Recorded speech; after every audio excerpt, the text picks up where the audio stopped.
Board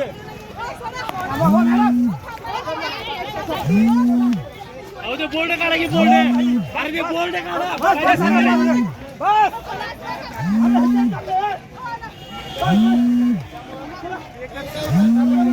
संविधान बदलणार म्हणून बोंबलणाऱ्या राहुल गांधीनं अमेरिकेमध्ये जाऊन आम्ही आरक्षण सगळं रद्द करू असं वक्तव्य केलं, हे कितपत योग्य आहे?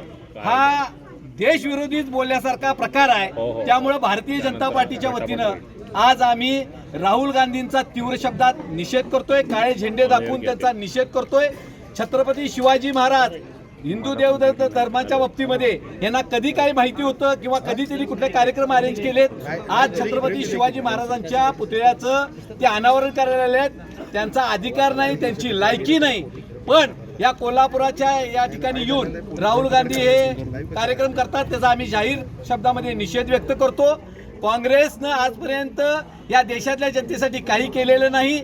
भारतीय जनता पार्टीने मित्र पक्षानं नरेंद्र मोदींच्या नेतृत्वाखाली गेल्या 10 वर्षामध्ये अतिशय चांगलं काम केलं, लोकांचा विश्वास संपादन केलेला आहे। त्यामुळं या राहुल गांधींचं खरं पितळ उघडं पडलेलं आहे। त्यामुळे या राहुल गांधीला छत्रपती शिवाजी महाराजांचा पुतळ्याचा अनावरण करायचा अधिकार नाही आणि या देशामध्ये राहून या देशाच्या विरोधात कृत्य करणाऱ्यांना समर्थन करणाऱ्या या काँग्रेसचा आम्ही तीव्र शब्दामध्ये जाहीर निषेध करतो।